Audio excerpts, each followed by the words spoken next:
बुढ़ापे का होगा असर धीरे धीरे, बुढ़ापे का होगा असर धीरे धीरे, बुढ़ापे का होगा असर धीरे धीरे।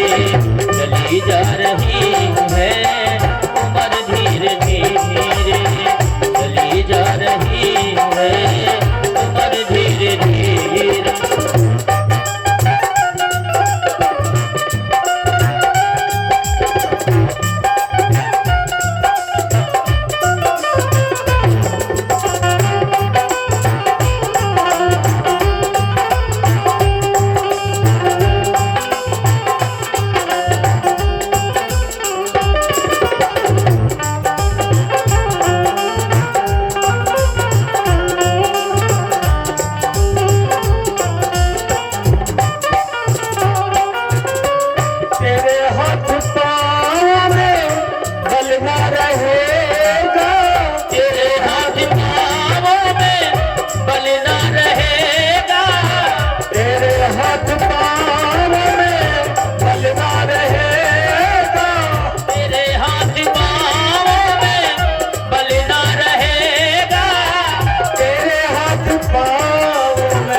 गे तुम्हारी कमर धीरे धीरे, देगी तुम्हारी कमर धीरे धीरे, देगी तुम्हारी कमर धीरे धीरे।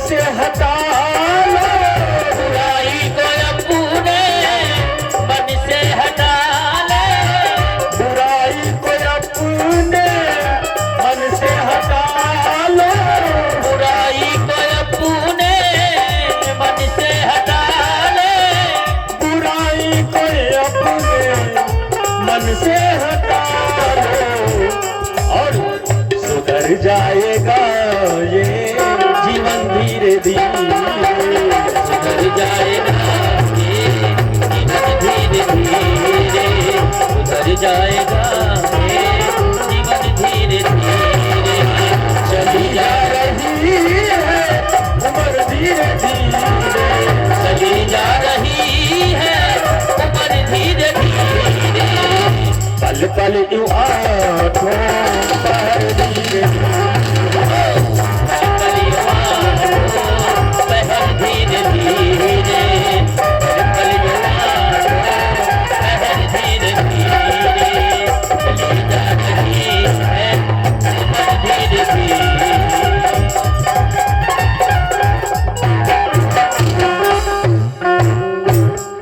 रामचंद्र भगवान जय। महाराज दशरथ ने देखा कि अब बुढ़ापा आ गई, चली जा रही उम्र धीरे धीरे, अब तो भाई बुढ़ापे का असर काफी हो गया है और राम सब लायक हो चुके हैं, क्योंकि हमारे राम जी सारे वेद विद्या नीति सब में निपुण हैं। इसलिए सभी नृप समाज को और सभा को एक दिन एकत्रित करके और संबोधित करके कहा, नृप युवराज और राम कहूं देहु, जीवन जन्म लाह कर ले हो, जीवन जन्म लाह कर ले हो, जीवन जन्म लाह कर ले हो, जीवन जन्म लाह कर ले। भाई मेरा विचार है कि अपने सुपुत्र, बड़े सुपुत्र श्री राम को युवराज पद पर युक्त कर दूं, इनका राज्याभिषेक कर दूं अयोध्या के राज्य पर। आप सबका क्या मत है? सबके सब हर्षित हुए और सबने कहा महाराज यह बहुत उत्तम विचार है। और सब राम जी तो सबको प्रिय है और प्रजा भी यही चाहती है। सुमंत्र जी ने कहा महाराज इससे अच्छा और हो ही क्या सकता है। वशिष्ठ जी ने साधु साधु कहा भाई देखिए राजा, तुम क्यों ना ऐसा कहो, तुम धर्म धुरंधर हो और तुम राम के स्वभाव को भी जानते हो। तुमसे ज्यादा प्रेम कौन राम से करता है? राम सब बात से तुम्हें प्रिय भी है और तुम्ही को नहीं, तुम्हारी प्रजा को भी प्रिय है उसी तरह, प्राण की तरह। इसलिए इनके राज्याभिषेक से पूरा राज्य आनंदित हो उठेगा और सबको सुख प्राप्त होगा।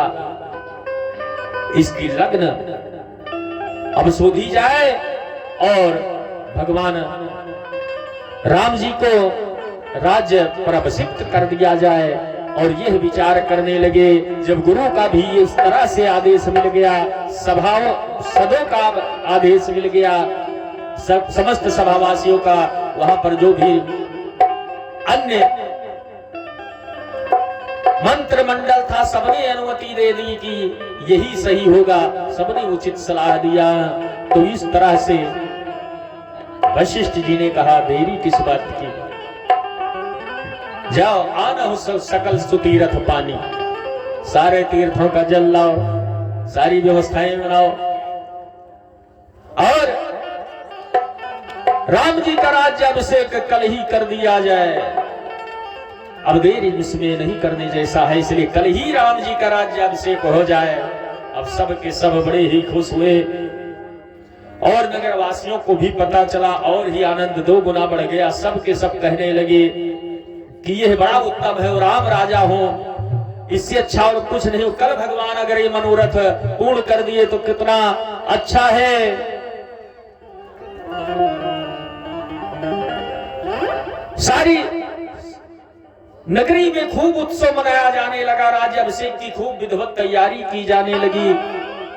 राजा उसी में व्यस्त है, स्वयं मंत्री मंडल भी उसी में व्यस्त है खूब। महाराज सुमंत्र भी जैसे तैसे सबको आदेश कर रहे हैं। गुरु वशिष्ठ से पूछ कर क्या सामग्री लगेगी भाई, कैसे क्या व्यवस्था की जाए। महाराज ही गुरुदेव आज्ञा करते रहो, बस वो आज्ञा करते जाते और वो सारी व्यवस्थाएं बनती जा रही हैं। तो इस तरह से बड़ा सुंदर सुअवसर है। राम जी को बुलाकर अच्छी अच्छी सीख दे रहे हैं राजा कि तुमको किस तरह से राज्य करना है, राजनीति के बारे में ज्ञान दे रहे हैं बुलाकर प्रेम से। और हर प्रकार से सिखावन दे रहे हैं। राम जी को भी ये बात अच्छी ना लग रही कि हमारे वंश में इस तरह से क्यों है कि चारों भाई साथ में भाई जन्म लिए, विवाह तक साथ में हुआ, खेले पढ़े लिखे जो भी किए साथ में ही किए। और आज राज्य किसी एक को ही दिया जा रहा है, बड़े को ये कौन सी रीति है? क्यों ना सबको राज्य दिया जा सकता और क्यों ना छोटे को राज्य दिया जाता? क्या जो बड़ा है उसी को अधिकार है राज्य का? राम जी तो सभी भाइयों को प्राणों के समान मानते थे और सभी भाइयों को राम जी भी प्राणों से प्रिय थे। इसलिए उस समय भरत और शत्रुघ्न ननिहाल में थे। इधर वशिष्ठ जी भाई देरी ना करते हुए बस एक ही बात कह रहे हैं कि भाई व्यवस्था सब लोग कर लो। और हरस मुनीस और कहे उम्मीद दुबानी और आना हो सकल तीरथ पानी, आना हो सकल तीरथ पानी।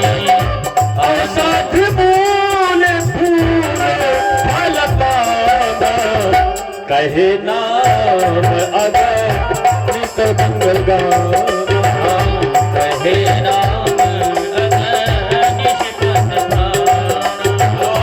कहे नाम गणे मंगल जान, कहे नाम गण मंगल गान।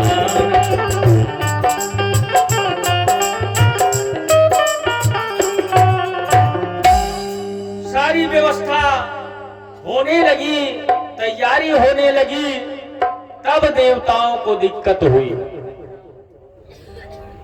जब देवताओं ने देखा है तो बनी बनाई बात बिगड़ जाएगी, हम लोग दुखी फिर रहे हैं। रावण सारे देवताओं को बंदी बना चुका है। वरुण कुबेर सुरेश समीर रण सम्मुख धैर्य धीरा सबके सब बंदी बने पड़े हुए हैं। शनिदेव का सबसे बड़ा खतरा था तो उनको उल्टा टांग रखा है लंका में, वो भी इंतजार कर रहे हैं। अब बताइए कि सारे देवता बंदी हो, उनके यहाँ उनकी सेवा में हाजिर हो, सर झुकाए खड़े हो। अब देवताओं को बड़ा तकलीफ हुआ, बड़ा दुख हुआ। अब देवता करे तो क्या करे, किसको पुकारे, कहां जाए भक्तों। लेकिन सबको मां की जरूरत पड़ती है। एक बात याद रखना, मां के बिना कोई कार्य हो नहीं सकता। यहां तक जटाधारी कंठे भुजग पतिहारी कपाली भूति सो भजे जगदीश एक पदवीम भवानी तत्पाणी ग्रहण परिपाटी फलमिदम। भगवान शंकर भी आसक्ति युक्त है तो लिखा है कि जो है जटाधारी कंठे भुजग पतिहारी पशुपति अर्थात भोलेनाथ कपाली भूतेशो भजेक जगदीश एक पदवी। उनको जगदीश पदवी कैसे प्राप्त होती है, शक्ति कैसे प्राप्त होती है, क्यों शक्तिशाली है। भवानी त्वत्पाणि ग्रहण परिपाटी फलविदम। मार्कंडेय पुराण में यही देते हैं कि तुम्हारे पाणी ग्रहण से ही आज ये जगदीश्वर पदवी मिली है, क्योंकि ई के बिना मात्रा हटा दो 100 हो जाएगा। 100 माने होता है मुर्दा।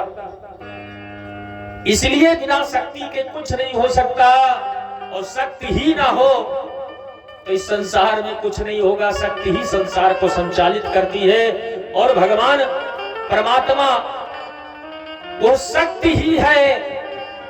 और व्यापक व्याप अखंड अनंत अखिल अमोघ शक्ति भगवंत। अखिल अमोघ शक्ति भगवंत। अखिल अमोघ शक्ति भगवंत।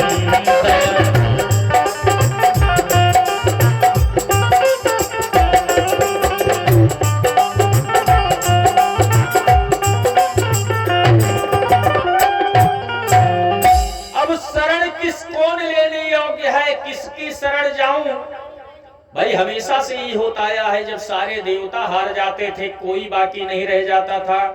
ब्रह्मा विष्णु महेश तक हार जाते थे तो शक्ति का ही सहारा तो लेते थे। इसलिए देवता आज मां भगवती सरस्वती का स्मरण कर रहे, जो बुद्धि की देवी है। क्योंकि भैया तुम्हारे पास धन दे दिया जाए, खूब धन दे दिया जाए, तुम्हें मकान दे दिया जाए, सेना सिपाही दे दिया जाए, सारी व्यवस्था दे दी जाए, लेकिन एक बुद्धि तुम्हें ना दी जाए, थोड़ी हटा दी जाए, तो किस काम का। बुद्धि ना हो तो तुम्हारा धन दौलत ये वैभव ये को रहेगा, तुम इस संसार में सुख प्राप्त कर सकोगे। राम के वनवास में भी कारण अब तो देवी जी ही है, क्योंकि उनकी बिना फेरे बुद्धि और बिना लीला किए कुछ होता नहीं, इसलिए महामाया कही जाती है। और महामाया जगत जननी जगदम्बा ही है, सीता जी भी आदि शक्ति ही है। इसलिए हमारे राम जी की सेवा हनुमान जी ने बहुत दिन तक करी, और कभी बर्दाश्त नहीं की इस तरह से। लेकिन मां का हृदय देखो, जब जाते हैं लंका में तो अजर अमर अगुण